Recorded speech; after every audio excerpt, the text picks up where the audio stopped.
Good evening. Welcome back to another beautiful Sunday, another wonderful episode of Baggage Claim with Jazz and Charles, the only show where we teach you how to claim the bag, secure the bag, and most importantly, protect the bag. Yes, I'm Charles. I'm Jazz, and we are here at the Henderson Financial Group. We are co-workers and cousins. And before we start, I don't want to miss this. I'm gonna drop the phone number. Oh, for sure. 305-825-1444. You may hear something you absolutely love in this episode, or maybe you heard something you absolutely love in a previous episode. Give us a call. Absolutely. And it's in the bio, so if you forget, just look right there.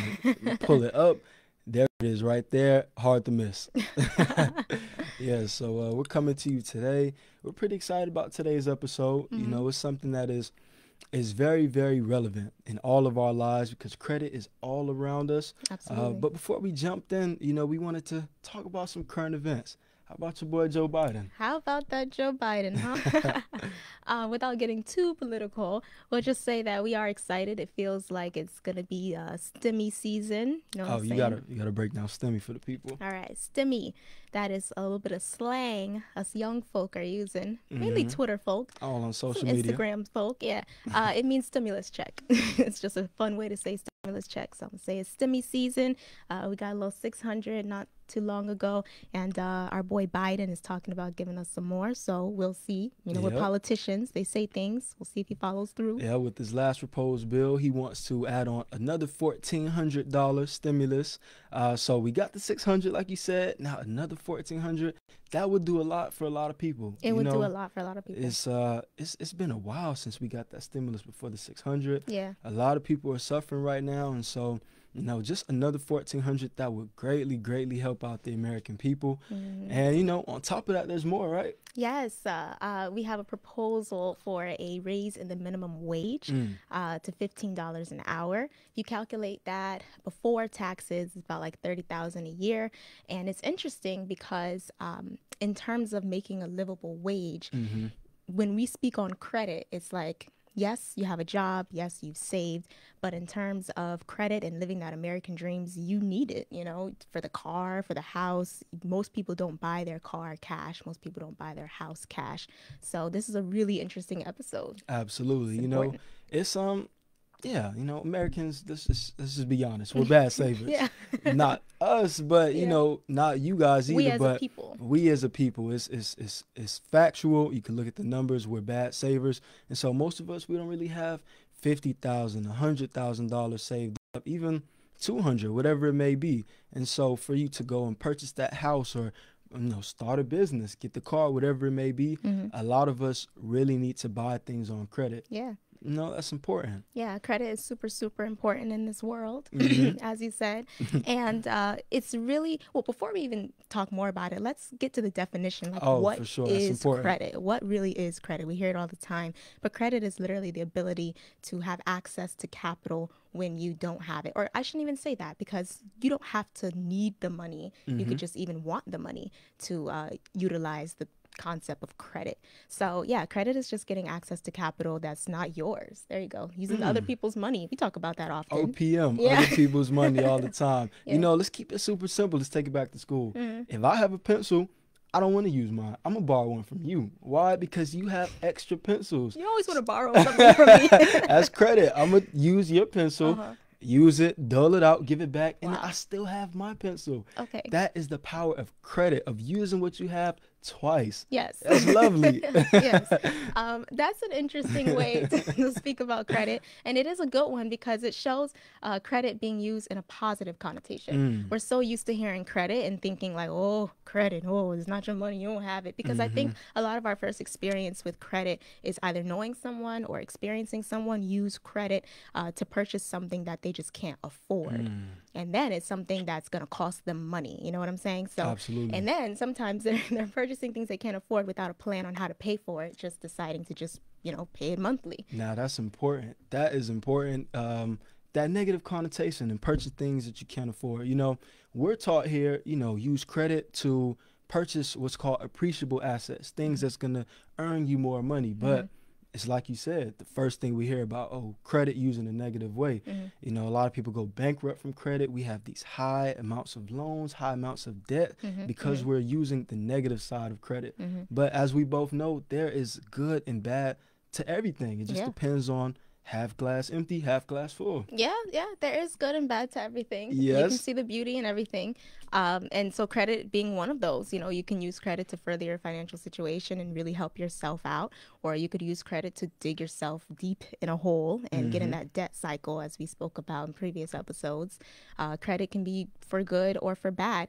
But in terms of it being good, I feel like when you, again, I always say this, when you equip yourself with the knowledge and you find out like the ways you can use credit and the things you can do to have it aid you and not hinder you, then you are really working. Because think about the concept of leverage. That's credit right there. Everything we speak about, using other people's money, using it twice, that is credit. And so once you learn how to make it work for you, then you can make really good investment decisions even.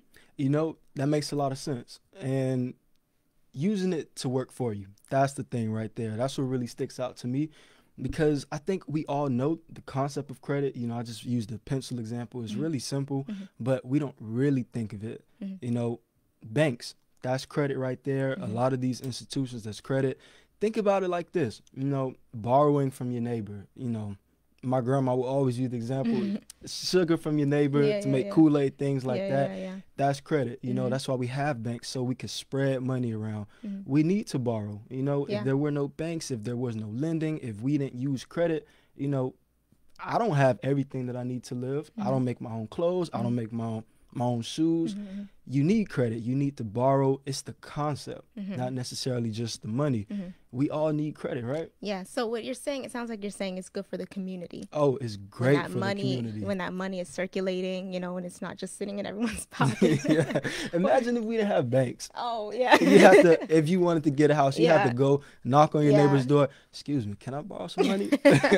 So there's nothing wrong with borrowing. No. Right? We hear it like, oh, you got to borrow it. Oh, she didn't have it. She had to put it on credit. And it's like, that's the negative connotation right there. But there's nothing wrong with borrowing. We need that money to be circulating in our economy for our community. You absolutely do. And, you know, credit, that takes me to credit score. You know, not to just jump to the next thing, but we keep talking about credit, I think people know the concept, but when they hear about credit scores, it scares them. For instance, before I really knew about credit scores, you know, I could say before I knew about credit and credit scores, it kind of scared me, because people always talk about, oh, my credit score is low. I need to get it up. And I'm like, okay, what is this credit score? Why do I need it? I keep hearing about. Right. But then once I jumped into it, you know, I understood, okay, I'm going to need this. This is what it's for.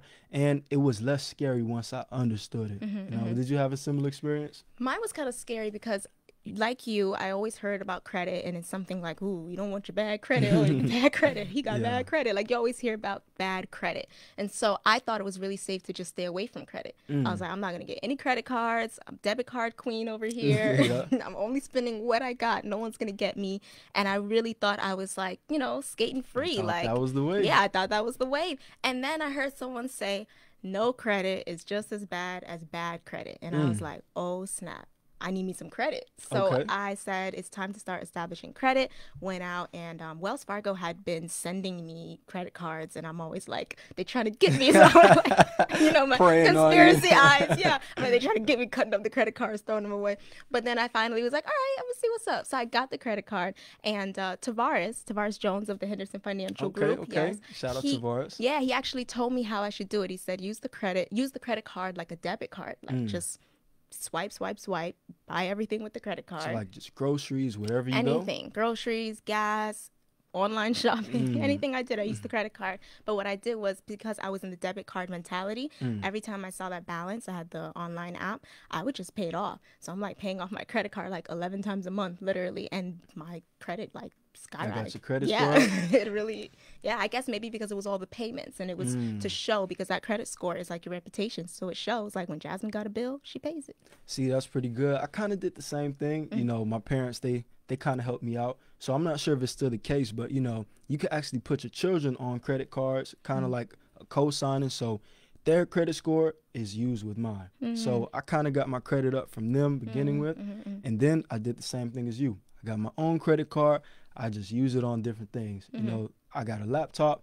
I purchased, you know, I had the money, but I purchased the laptop. That's smart. Yeah, you know, I used the credit card to purchase the laptop, pay it off every month. Yeah. That helped boost it. Then I just used it on groceries, things like that. Yeah. So this lesson being, if you don't have credit, get you some credit, because turns out that is not the wave. To have no credit is just as bad as no credit. I'm sorry. To have no credit is just as bad as bad credit. Absolutely. And then talking about bad credit, I don't think people really understand, you know, how deep credit score goes. For instance, all right, so one thing that I found out, if you have bad credit, you can actually be discriminated by employers. Wow. So it's Like, not that's just real like life. it's not just like banks and like asking for loans. No, so A for instance, job? insurance companies, How you you can't gonna even get get life insurance if your credit is really, really bad, because they look at it like, okay, you are entering a contract with us, a financial contract. How can we trust you to pay and invest with us every single month if you show a history of not being able to do so? Employers look at you the same way. If you got a 200, 300, you know, if your credit score is really, really bad, it's important to get that up, because employers are looking at that now. They're looking at you saying, okay, you show a history of not keeping your word, of not keeping up with your payments. How can we trust you, you know, to work here for us? Yeah, and you know what you said about the life insurance, that is so true. I just got triggered because Charles and I experienced those life insurance companies like, excuse me, agent, the client or the proposed insured has several accounts and collections. Please address. And I'm like, oh snap! They're saying you ain't paid your bills, miss. Like, you know. And the thing is, they're saying, you know, we see she has a reputation, like Charles said, a reputation of not paying her bills. How can we trust her to pay us? You know what I'm saying? So it's just kind of, it's like something across your forehead, like, does not pay bills. Like the Scarlet 8. Yeah, exactly. You are branded. And employers, man, that's sad, because if you think about it, maybe your credit score is low because you're behind on your bills, but then you want to get a job so you can catch up on your bills. But now they're saying, oh, we can't trust her. That's really sad. It's extremely unfortunate. And, you know, even we know situations where even kids end up with bad credit scores because of things that parents did. It's kind of out your control. So it's so important to get that going, because you won't just be discriminated against. You'll end up paying more. So whenever you want to borrow things, let's say mortgage loan, auto loan, you want to borrow money to start a business, whatever it may be, if you have that bad credit, no, they're going to charge you more because that's just what it is. They don't trust you. Yeah, it's like their insurance. Like, because we can't trust her, let's just add on a little more month in case she get flaky. And it is that it really is how it goes. Everything is always more expensive when you have bad credit. Extremely, unfortunately. Yeah. But you know what, though? You touched on reputation. I like that one. I like calling it a reputation. Yeah, because it's like, how credible is this person? You know, like, it really speaks for you. My dad actually gave the example once. It was really funny. He's like, having no credit or even bad credit is like, can you imagine picking up a box of cereal in the grocery store and you look and either there's nothing on the label that's like no credit. It's like, well, should I eat this? You know, like, is it going to nourish? That's what I'm saying. Is it going to nourish my body? Or it's seeing like really bad things on the label and you're like, oh snap, this is awful. Like, I'm reading what it is. So your credit score is like, it's giving people the ability to read how you handle your money. That makes sense. So it's like looking at it, opening up a book, you see everything it's about. It's the same thing, like having a book on you. You see, okay, 2012 you didn't pay this, 2015 you did this, and they judge you on that. They judge you on that. And it's interesting because when we say, like, people get really shy about finances and they don't want to talk about it, so you don't speak about it and you don't tell anyone your situation, but that credit score is going to speak for you every time. You can't be too shy about it. It sure won't. And you know, speak for you. So what helped me at the beginning, I think of it like, all right, I think we know the concept of credit score because it's just like dating. So to me, maybe this is out on a limb, but this is what helped me. It may help anyone out there. You know, with dating, we all have credit scores. You know, if you treat your partner really bad, say you're going on a date with someone, a man or a woman, if your friend, a credible source, someone tells you, you know what, they're bad, they always cheat, or they hit their partner, or whatever it may be, they're just a really bad person, you're going to look at them different on the date, right? Yeah, for sure. That's like, well, I heard about you. Like, I'm saying. That's all I need to hear. It's the same exact thing with the credit score. You know what? You're right, because I can sit here and say it's really sad. It's sad that people get judged on their credit score. But if we're just thinking about reality in terms of where we are, even in this country, that's just the way it is. They're going to judge you. It is what it is. It is what it is. So the best thing you can do is do your part and make sure that you get that credit score up, because it is super important. We've been speaking about investments with the last few episodes. And with so many of those investments, we'll say, all right, what do you need? You need credit.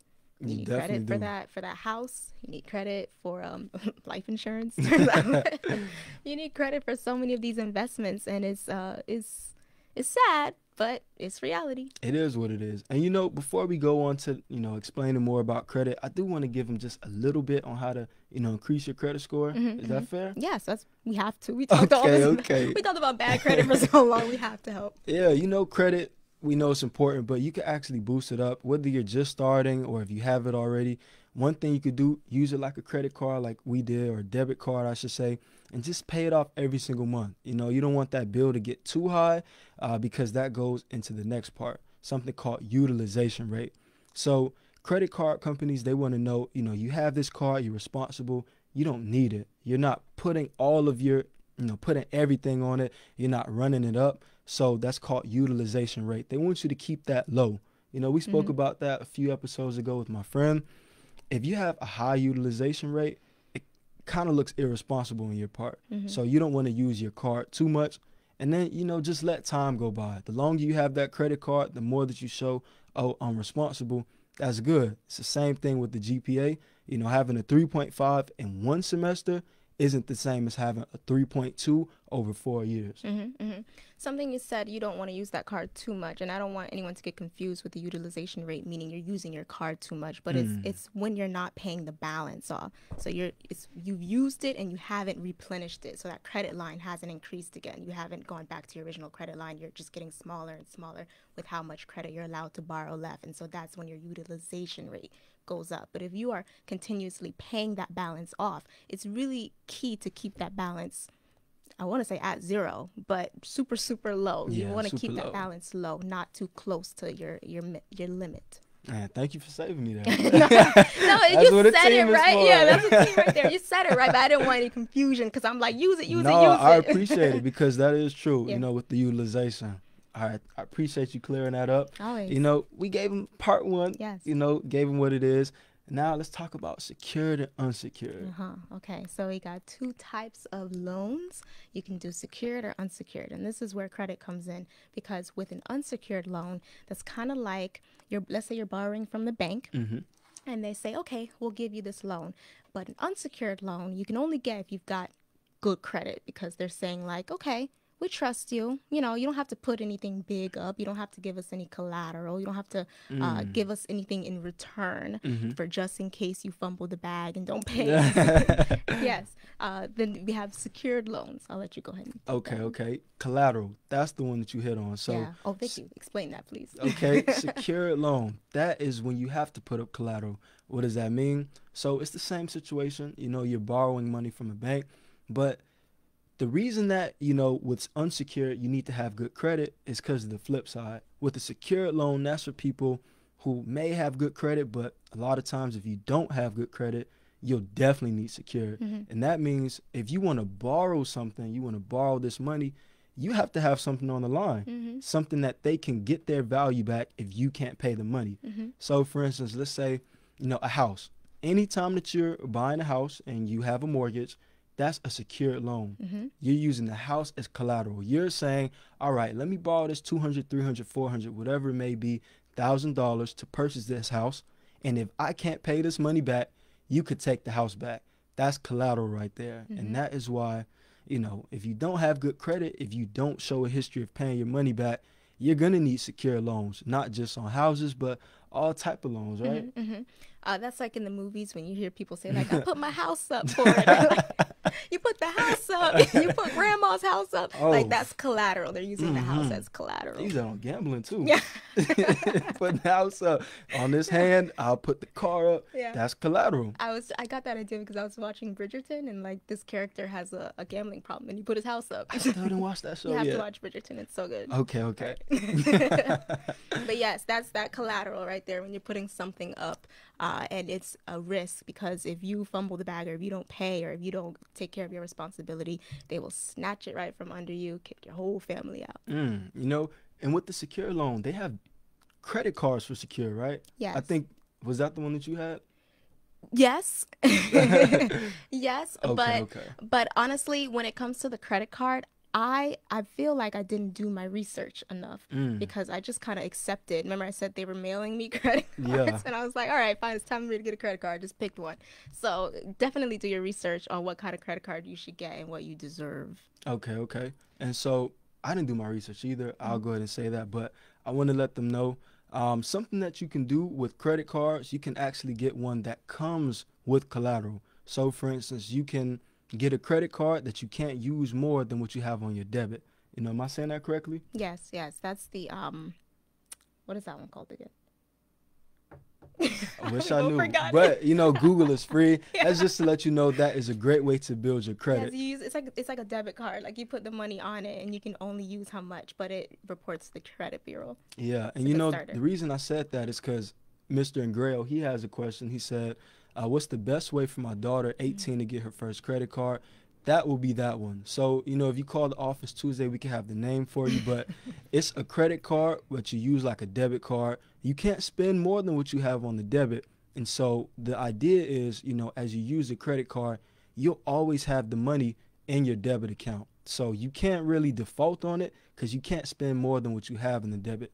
That's a good one, you know, to start them off at. You know, it's like having a leash because, you know, I know young people who use credit cards with no type of limit at all, no type of, just using it free. Yeah. Like there's no consequences. Yeah, that's like when I was younger, I always thought that's what you could do with a credit card. It's like, it's not real money. Yeah, you just use it. And then that's when I started becoming afraid of the credit card. But you don't want to be afraid of the credit card. You don't want to ignore the credit card. You want to get you a credit card and you want to treat it right. So you can get good credit and you can leverage. Absolutely. And you know, if you get that good credit, you know, you can get the unsecured loan where you don't have to have collateral. But, you know, with that, you definitely have to have good credit because looking at it from the bank's point of view, it's higher risk for them. You know, there's nothing that you're putting up. There's no guarantee for them. With the secured loan, you know, with credit cards or mortgages, things like that, it's guaranteed. They'll always get their money back. With unsecured, it's not guaranteed. It's a higher risk for the bank, meaning if you don't pay, you know, they don't have any way to really get their money back. All they could do is just knock down your credit score. Yeah. So if they're going to be that risky with you, they want to know that they can trust you. They're going to look at your credit score, aka your reputation, and see if you qualify for that sort of loan. If you are able to be in that category of people who pay, you know, they're like, let's separate the payers from the non-payers, and then we'll deal with them. Absolutely. So you definitely want to be a part of the payers. Yeah, and you know, I want to give my real life example too. Okay. So I have a credit score that's, you know, above the 700s. Let's just keep it there. And so that's considered good credit. Well, I called my bank recently at the beginning of this year. I actually called them on one of my credit cards. I wanted to know what's my interest rate. I called just to find out, you know, I've had this card for about 5 years. I have a 17.99% interest rate on my credit card. Wow. With good credit. And so what I did was I gave them a call. I said, hey, you know, my credit is pretty high. What can I do? They actually gave me 0% interest rate for a whole year. And then after that, they said I could call them back and knock my interest rate down. Wait, so just because you called? Just because I called. Oh, okay. So they don't advertise that, but everyone should call. Absolutely. Call and see what you can do about that. That's awesome. Yeah, I just wanted to throw that out because if you don't know what it is, yeah, you'll never check. Yeah, they're not advertising it. They're not telling you any of this stuff. So this is good. And I want to talk about how we spoke only a little bit about how you can use credit to like leverage and build money. But I want to break down just in the simplest way. Let's say let's say the stock market goes up 14%. It has 14% earnings for the year, right? And you get a loan. You have money, but you don't want to use your own money, so you want to leverage. You get a loan, right? Because you have good credit, so you get a good loan, and they give you a low interest rate on that loan. What's a good low interest rate like? 3% or something. 3%, yeah. So this is the concept right here. You get that loan, you eat that 3% because whatever, you put in the stock market. Stock market, let's say, has gains of like 14%. You're able to just deduct that 14 minus that 3. You're at 11% gains, and it wasn't even your money. So you just gained 11% on like other people's money. Okay, I understand what you're saying. So we call that arbitrage. Arbitrage. With There we go. arbitrage, that is exactly what it is. Now, with that example, that's not something we're telling you to do because, the market was great last year. I think got like 14, 15%, but it may not be that every year. But there are other alternatives to do arbitrage, using other people's money to get those returns. So the banks do it. They take your money, pay you about 0.25% interest, and then they're lending your money out to other people A bunch of times. 10 times, 10 times. and 15%, 14%, whatever it may be. They're doing arbitrage. We could do the same exact thing. All you need to know is that, there are ETFs or there are safe vehicles where you can actually get, high returns. So let's say, for instance, in this example, at 3%, you borrow $10,000, you pay 3% interest. You could put that in an ETF that we know about, and it'll get you 11% interest for the year. That's 8% free money, right? Yeah, that's what I'm saying. Deduct that 11% from that 3%, and that right there is yours to keep. That's the difference. So you think like, why would I take out a loan and have to pay interest on it? But yeah, if you're investing it in something that's going to give you higher gains, then that's money right there. You're making money off of other people's money. That's pretty good because, we talked about it. That's not usually the thinking. We always think credit to purchase, a car or anything, any depreciating asset, whether it be clothes. We see Macy's cars is really high, right? Yeah. When we look at like actual debt from people, it's lots of shopping. And it's interesting because there's nothing wrong with using a credit card or using credit, but you should have a balance of what you're using it on. You don't want to always use it on a depreciating asset, or you don't want to use it on something that's just nothing. Like clothes, it's just clothes. You know what I mean? And as stylish as we all love to be, you can use borrowed money to make money as well. It doesn't necessarily have to be just using credit to add debt. Yeah, the corporations do it, hedge funds, insurance companies, everyone. We might as well do the same for ourselves. Absolutely. We deserve it. Definitely. But, one thing before we, wrap it up, I did want to get to something that you touched on. You said no credit is just as bad as bad credit. Can you explain that for them? Well, no credit is like being a mystery. That's like, you mentioned dating earlier. That's like going on a blind date. And right? Like, first of all, why do they do that in the movies? Like, people really go on blind dates. Anyway, but that's the same thing. It's like, you don't know what you're going to get. So it's a risk. And even worse than a blind date, that's like the cereal box example. Like, why would you want to look at a cereal box and see absolutely nothing there, and you don't know if it's going to nourish you, if it's going to hurt you? It's the mystery of it all. And most times, if the bank or whatever institution has to guess if you're going to be the kind who pays or the kind of person who doesn't pay, they're going to guess not in your favor. Absolutely. Yeah. It makes sense. It's their own money. Yes. They want to make sure. They're just going to assume you're not a payer. And then, that's where those interest rates get higher. So don't be like me thinking that no credit is good credit. No credit is not good credit. You want to establish a name for yourself. That's just the same way you want to brand yourself or advertise yourself. You want to let people know I'm a good person and I do good things in this world. I pay my bills on time. So you should loan me this money so that I can then invest it and make more money. That was beautiful. Thank you. Very well done. Thank you. Okay. You want to say what's up to the people? Yes. Okay, we can start from the top. Oh, you got it. Hello, Miss Owens. Hey, Miss Owens. Hello, Miss Redhead. Hello, my favorite. Hey, Noel. It is Stimmy season. Hello, Miss Ward. Hey, Miss Ward. Hello, Miss Brown. Hello. Hello, Mr. Jones. Mr. Jones, what's up? Yes. Hello, Miss Graham. Nice to see you, Miss Graham. Hello, Mr. Ellis. Hello. Mr. Ingreo. Hello. Mr. Ingreo, what's up? Yes. Thank you, everyone, for watching. Oh, Miss Ville, Auntie Becky, how you Oh, doing? snap. I see you, Auntie. Sorry. Yes, thank you, everyone, for watching. Charles, you got anything else you want to add? I'm good. Alrighty, this has been another wonderful episode of Baggage Claim. We spoke about credit. Go watch the previous episodes if you've missed any, and have a wonderful rest of your Sunday. You guys enjoy it. Tune into that game tonight.